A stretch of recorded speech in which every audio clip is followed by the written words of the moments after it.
Episode 1, The First Turnabout.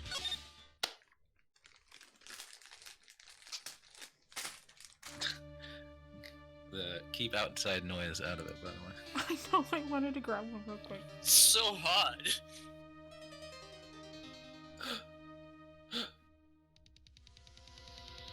Oh shit. Oh, blood. I don't know. Damn it, why me? Oh, Can't get caught. Not like this. Gotta find someone to pin this on. Someone like him. I'll make it look like he did it. August 3rd, 9:47 a.m. District Court, Defendant Lobby Number 2. Boy, am I nervous. Right. Oh, hi, Chief. I'm glad I made it on time. Well, I have to say, Phoenix, I'm impressed. Not everyone takes on a murder trial right off the bat like this. It says a lot about you. And your client as well. Thanks. Actually, it's because I owe him a favor. A favor? You mean you knew the defendant before the case? Yes. Actually, I kind of owe my current job to him. He's one of the reasons I became an attorney. Well, that's news to me. I want to help him out any way I can. I just really want to help him. I owe him that much. It's over! My life, my everything, it's over! Is that your client screaming over there? Yeah, him. that's him. Death! Despair! Oh! I'm gonna do it! I'm gonna die! I'm gonna do it here! It sounds like he wants to die. Yes! Yeah. Hey there, Larry. Dude, I'm so guilty! Tell them I'm guilty! Give me the death sentence! I ain't afraid to die! What?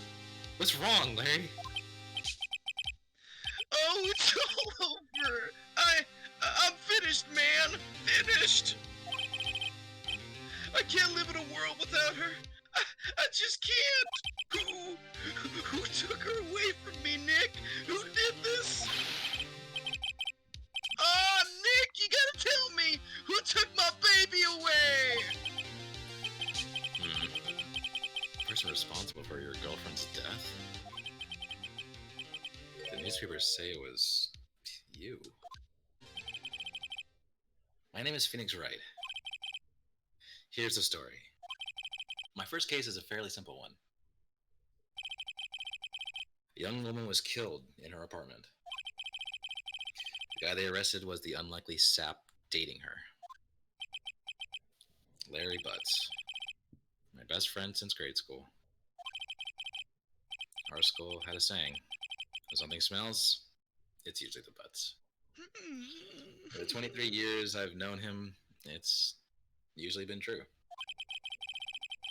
He has a knack for getting himself in trouble. One thing I can say, though, it's usually not his fault. He just has terrible luck. But I know better than anyone that he's a good guy at heart. That, and I owe him one. Which is why I took the case, to clear his name. And that's just what I'm going to do. August 3rd, 10 a.m. District Court, Courtroom Number 2. Court is now in session for the trial of Mr. Larry Butts. The prosecution is ready, Your Honor. The, defense is ready, Your Honor. Ahem. Mr. Wright, this is your first trial, is it not? Yes, Your Honor. I'm a little nervous. Your conduct during this trial will decide the fate of your client. Murder is a serious charge for your client's sake. I hope you can control your nerve. Thank you, Your Honor. Mr. Wright, given the circumstances, I think we should have a test to ascertain your readiness. Yes, Your Honor. Ugh. My hands are shaking. Eyesight fading. The test will consist of a few simple questions. Answer them clearly and concisely. Please state the name of the defendant in this case. The defendant? Well, that's Larry Butts, Your Honor. Correct. Just keep your wits about you, and you'll do fine. Next question. This is a murder trial. Tell me, what is the victim's name? Oof. You know this one. Glad I read the case report cover to cover so many times. It's... Wait. Uh-oh. Nope. No, wait. I forgot it. I'm drawing a total blank here. Phoenix, are you absolutely sure you're up to this? You don't even know the victim's name? Oh, the victim. Of course I know the victim's name. I just forgot. Temporarily. I think I feel a migraine coming on. Look, the victim's name is listed in the court record. Just press that button to check it at any time, okay? Time of death. July 30, 4 p.m., 5 p.m. Cause of death, loss of blood due to blunt trauma. Remember to check it often. Do it for me, please. I'm begging you. Mr. Wright, who is the victim in this case? The victim's name is Cindy Stone. Correct. Now, tell me, what was the cause of death? She died because she was? She was struck once by a blunt object. Correct. You've answered all my questions. I see no reason why we shouldn't proceed. You seem much more relaxed, Mr. Wright. Good for you. Thank you, Your Honor. Because I don't feel relaxed, that's for sure. Well then. First, a question for the prosecution. Mr. Payne? Yes, Your Honor. As Mr. Wright just told us, the victim was struck with a blunt object. Would you explain to the court just what that object was? The murder weapon was the statue of the Thinker. It was found laying on the floor, next to the victim. I see. The court accepts it into evidence. Statue added to court record. A statue in the shape of the Thinker. It's rather heavy. Right. Be sure to pay attention to any evidence added during the trial. That evidence is the only ammunition you have in court. Yes, Use ma'am. that button to check the court record frequently. Oh. Mr. Payne, the prosecution may call its first witness. The prosecution calls the defendant Mr. Butts to the stand. Chief, what do I do now? Pay attention. You don't want to miss any information that might help your client's case. Chance to respond to the prosecution later, so be ready. Let's just hope he doesn't say anything unfortunate. Uh-oh. Larry gets excited easily. This could get bad.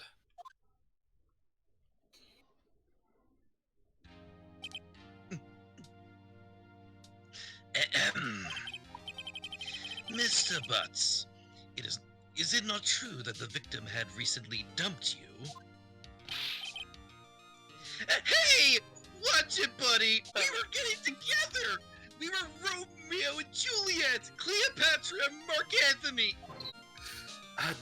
Didn't they all die? I wasn't dumped. She just wasn't taking my phone calls. Or seeing me. Ever. What's it to you anyway? Mr. Butts, what you described is generally what we mean by dumped. In fact, she had completely abandoned you, and was seeing another man. She had just returned from overseas with one of them, and the day before the murderer. What do you mean, one of them? Lies! All of it! Lies and slander! I don't believe a word of it! Your Honor, the victim's passport. According to this, she was in Paris until the day before she died. Passport added to the court record. Indeed. She appears to have returned the day before the murder. Dude, no way! The victim was a model, but did not have a large income. It appears that she had several sugar daddies. Daddies? Sugar? Yes, older men who could give her gifts and objects. She took their money and used it to support her lifestyle. Dude! We can clearly see what kind of woman this Miss Stone was. Tell me, Mr. Butts, what do you think of her now? Right. I don't think you wanted him to answer that question. Yeah, Larry has a way of running his mouth in all the wrong directions. My client had no idea the victim was seeing another man. That question is irrelevant to this case. Oof. Ugh. Dude! Nick! What do you mean irrelevant? That cheating she-dog! I'm gonna die! I'm just gonna drop on the floor and die! Yeah, and when I met her in the afterlife, I'm gonna get to the bottom of this! Let's continue with the trial, shall we? I believe the accused's motive is clear to everyone. Yes, quite. Oh boy, this is not looking good. Next question. You went to the victim's apartment on the day of the murder, did you not? Nope. Well, did you or did you not?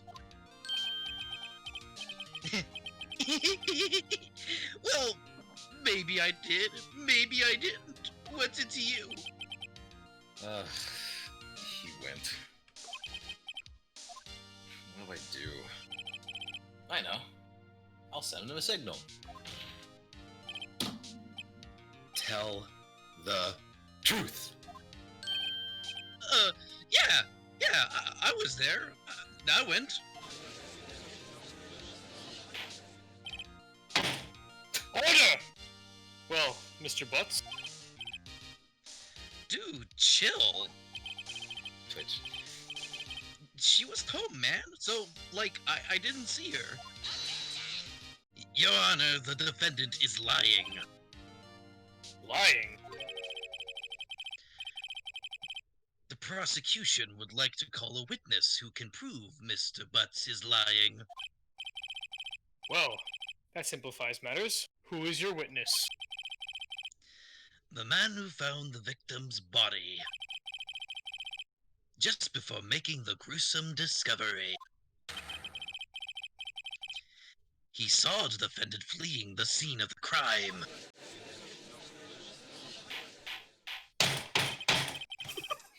Order! Order in the court! Mr. Payne, prosecution may call its witness. Yes, Your Honor. This is bad. On the day of the murder, my witness was selling newspapers at the victim's building. Please bring Mr. Frank Sawit to the stand. Mr. Sawit, you sell newspaper subscriptions, is that correct? Oh yes, newspapers, yes! Mr. Sawit, you may proceed with your testimony. Please tell the court what you saw on the day of the murder. I was going door to door selling subscriptions when I saw a man fleeing an apartment. I thought he must have been in a hurry because he left the door half open behind him. Thinking it's strange, I looked inside the apartment. Then I saw her lying there, a woman, not moving, dead! I quailed in fright and found myself unable to go inside. I thought to call the police immediately. However, the phone in her apartment wasn't working. Convenient. I went to a nearby park and found a public phone. I remember the time exactly. It was 1 p.m. The man who ran was, without a doubt, the defendant sitting right over there. Larry, why didn't you tell the truth? I can't defend you against a testimony like that. Incidentally, why wasn't the phone in the victim's apartment working? Your Honor, at the time of the murder, there was a blackout in the building. Aren't phones supposed to work during a blackout? Yes, Your Honor. However, some cordless phones do not function normally. The phone that Mr. Syatt used was one of those. Your Honor, I have a record of the blackout for your perusal. Electricity to Mrs. Stone's building was out from noon to 6 p.m. on the day of the crime. Blackout record added to the court record. Now, Mr. Wright. Yes, yes, Your Honor. You may begin your cross-examination. Cross-examination. Right, the cross-examination. Cross-examination, Your Honor. Alright, Wright. This is it. The real deal. What exactly am I supposed to do? Why, you exposed the lies in the testimony the witness just gave. Lies. What? He was lying? Your client is innocent, right? Then that witness must have lied in his testimony. Or is your client really guilty? How do I prove he's not? You hold the key. It's in the evidence. Compare the witness's testimony to the evidence at hand. There's bound to be a contradiction in there. First, find contradictions between the court record and the witness's testimony.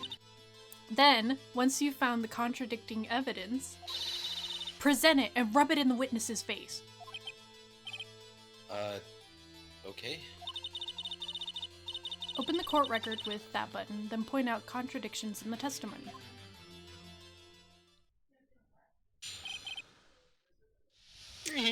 Then I saw her lying there, a woman not moving, dead. I quailed in fright and found myself unable to go inside. Okay. I thought to call the police immediately. However, the phone in her apartment wasn't working. I went to a nearby park and found a public phone. I remember the time exactly. It was 1 p.m. The man who ran was, without a doubt, the defendant sitting right over there. That's all of it. There must be a contradiction in there somewhere. Examine the court record with that button if something strikes you as being suspicious. Then, find the evidence that contradicts his testimony and present it to the court. Objection! You found the body at 1 p.m. You're sure? Yes, it was 1 p.m. for certain. Frankly, I find that hard to believe. Your statement directly contradicts the autopsy report. The autopsy notes the time of death at sometime after 4 p.m. Therefore, there was no body to find at 1 p.m. How do you explain this 3-hour gap? Yeah. Oh, right. This is trivial. The witness merely forgot the time. After his testimony, I find that hard to believe. Mr. Sawit, Why were you so certain that you found the body at 1 p.m.? Gee, that's a really good question. Great job, Wright. Way to put him on the spot. That's all you have to do. Point out contradictions. Lies always beget more lies. See through one and their whole story falls apart. Wait! I remember now! Would you care to give your testimony again? The time of discovery. You see, when I found the body, I heard the time. There was a voice saying the time. It was probably coming from the television. Oh, but it was 3 hours off, wasn't it? I guess the victim must have been watching a video of a taped program. That's why I thought it was 1 p.m. Terribly sorry about the misunderstanding. I see. You heard a voice saying the time on a taped program. Mr. Wright, you may cross-examine the witness. Right. You know what to do. I've got this one.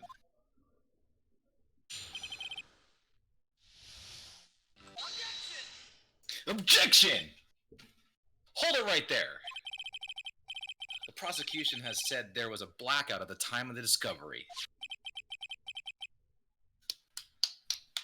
And this record proves it.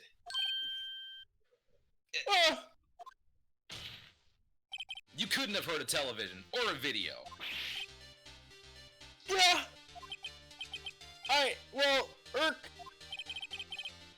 The defense has a point. Do you have an explanation for this, Mr. Sawit? No, I find it quite puzzling myself, quite.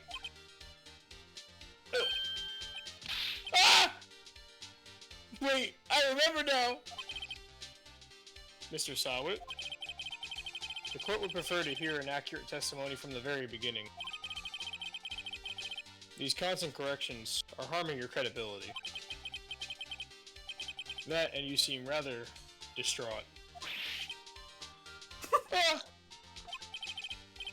My apologies, Your Honor. It must have been the shock of finding the body. Very well, Mr. Sawit. Let's hear your testimony. One, please. Actually, I didn't hear the time. I saw it. There was a table clock in the apartment. Wasn't there? Yeah, the murder weapon. The killer used it to hit the victim. That must have been what I saw. You saw a clock? I guess I would explain it. The defense may cross-examine the witness. Gladly. Objection! Wait just a moment. The murder weapon wasn't a clock. It was this statue! Now, how is this supposed to be a clock? You with your objections and your evidence. Just who do you think you are? Just answer the question, Mr. Sawit. Hey, I saw it there, okay? That's a clock. Your Honor, if I may... Yes, Mr. Payne? As the witness stated, this statue is indeed a clock.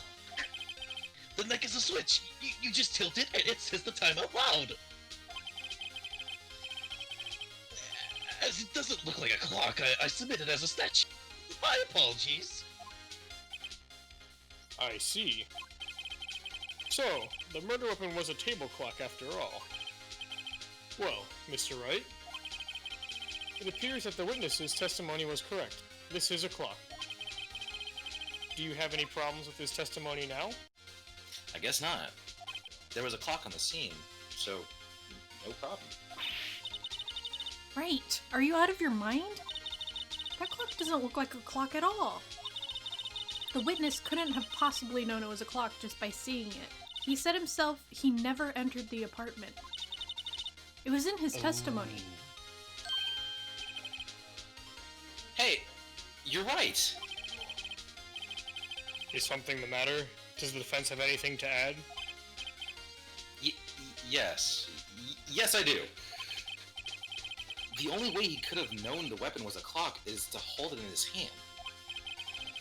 Yet, the witness testified that he never entered the apartment. Clearly, a contradiction. Indeed. The witness knew it was a clock because he... You're lying! You were inside the apartment on the day of the murder. Oh yeah? Prove it! Prove I went in there! I'll do better than that. I can prove you were the one who killed her. You struck her with the clock, and the shock of the blow triggered the clock's voice. That was the sound you heard. Order in the court! Intriguing. Please continue, Mr. Wright. Yes, Your Honor. Mr. Saw It. The sound must have left quite an impression on you. Understandable, since the murder weapon spoke just as you hit the victim. That voice was burned into your mind. That's why you were so certain about the time. What is the meaning of this? This is all baseless conjecture. Baseless?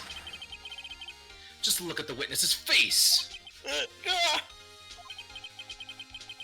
Would the witness care to elaborate? Did you strike the victim with the clock? That day, I never! Look, the clock, I heard, no! I mean, I saw... Ah! Shut up! I hate you! Okay. It was him! I tell you! I saw him! He killed her, and he should burn! Burn! Give him death! Order! Order in the court, I say! Your Honor, a moment, please. There isn't a shred of evidence supporting the defense's claims. Mr. Wright, Your Honor? you claim the sound the witness heard came from the clock. Do you have any evidence? The whole case is riding on this. I better think it through carefully. Your Honor. The sound Mr. Saw It heard was definitely this clock. A fact which is clear if you simply... Let's sound the clock now, here in this court. Your Honor, may I have the clock? I ask the courtroom to listen very carefully.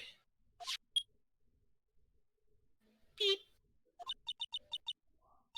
I think it's 8:25. That certainly is a strange way to announce the time. Well, he is the thinker, after all. So, we've heard the clock. What are your conclusions, Mr. Wright? Mr. Payne, can you tell me what time it is now? It's 11:25. As you can see, this clock is exactly 3 hours slow. Precisely the discrepancy between what Mr. Saw It heard and the actual time of death. So, Mr. Saw It, try to talk your way out of this one. Ha! Ha! Ha! You forgot one thing! Uh-oh, what's he talking about now? Only seeing the clock is running 3 hours slow. It proves nothing! How do you know it's running 3 hours slow on the day of the murder? If you can't prove that, you don't have a case! He's right. How am I going to prove that? Damn it. I was so close. Mr. Wright, it seems you lack the critical evidence to support your claim. Yes, Your Honor. This means I cannot let you indict the witness. Unfortunately, this ends the cross-examination of Mr. Frank Sawit. I come all the way down here to testify, and look what happens! Treat me like a criminal! A criminal! A criminal? You lawyers are all slime! I almost had him. Sorry, Larry. I failed you. There's nothing I can do about it now. Not so fast, Mr. Sawit.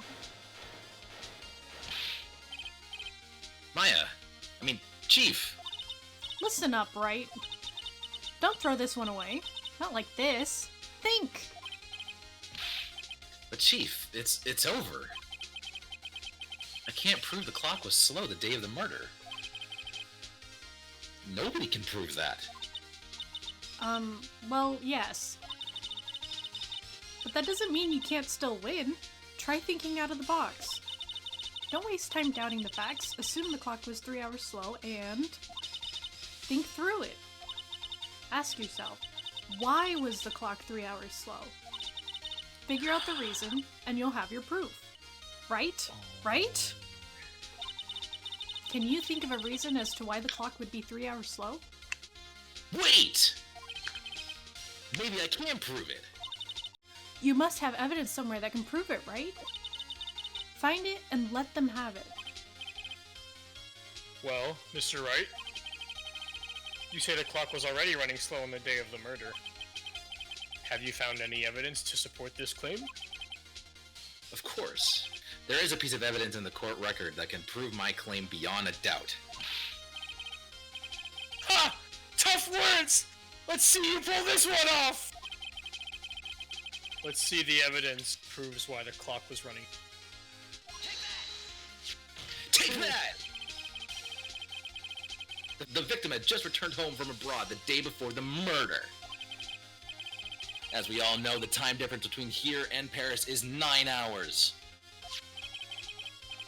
When it's 4 p.m. here, it's 1 a.m. the next day there. The clock wasn't 3 hours slow, it was 9 hours fast! The victim hadn't reset her clock since returning home. That's why the time you heard when he struck her dead in her apartment was wrong. Proof enough for you, Mr. Saw It, or should I say, Mr. Did It?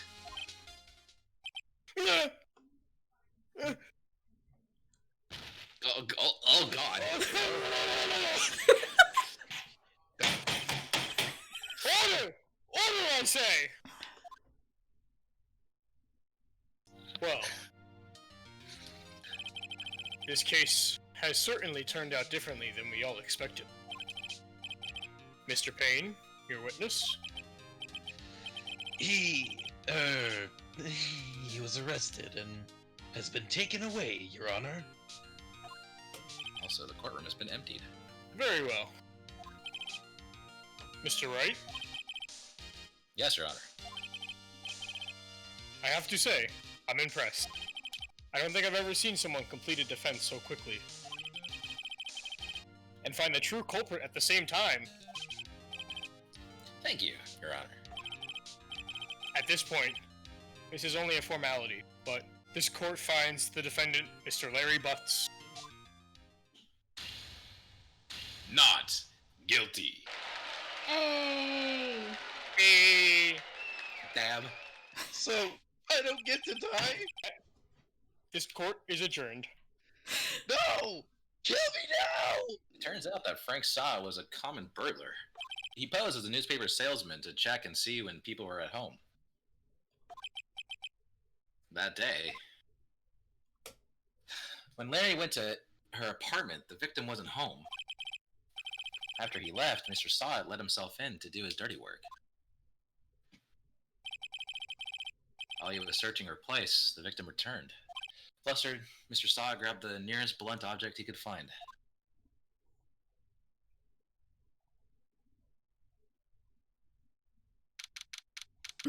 August 3rd, 2:32 p.m. District Court. Defendant lobby, number 2. Whew! I still can't believe we won. Right. Good job in there. Congratulations. Thanks, Chief. I owe it all to you. Not at all, not at all. You fought your own battles in there. It's been a while since I've seen a trial end on such a satisfying note. I've never seen the Chief look this happy. If she's this glad, imagine how Larry must feel. Evan? My life is over. Eh? Larry! You're supposed to be happy! What's wrong now? Nick, I had one wish, and it was to die today, and you didn't grant me it. Nick, don't worry about me. I'll be dead and gone soon. What the fuck? So he really is Evan's character. Good. Wait, no, I mean, bad. Bad, bad, bad. What? Larry, you're innocent. The case is closed. But my Shinji Wiji's gone, man. Gone forever. Larry, she was a... Never mind. Congratulations, Harry. Harry? Yes, you. I can practically see the headlines now. Harry Butt's innocent.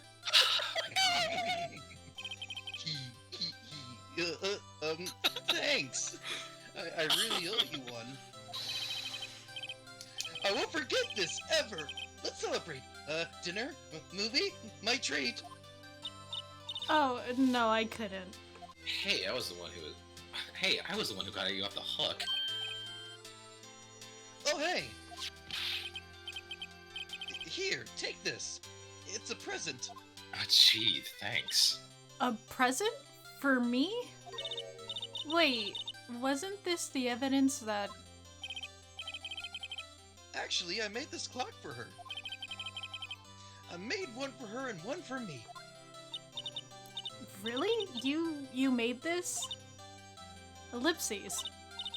Well, thank you. I'll keep it as a memento. Yo, Nick. Can you believe it? I was so into that chick, and she was just playing me for a fool. Does that make you want to just cry? Larry. Ellipses. Are you so sure?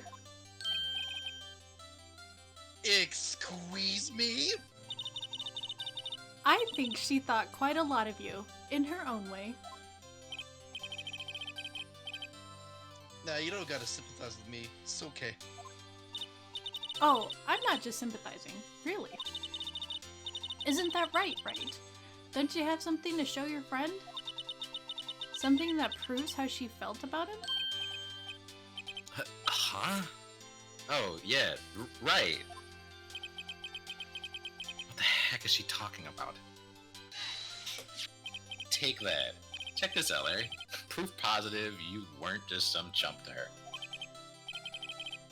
Huh? What about that clock? This is the clock you made for her, Larry.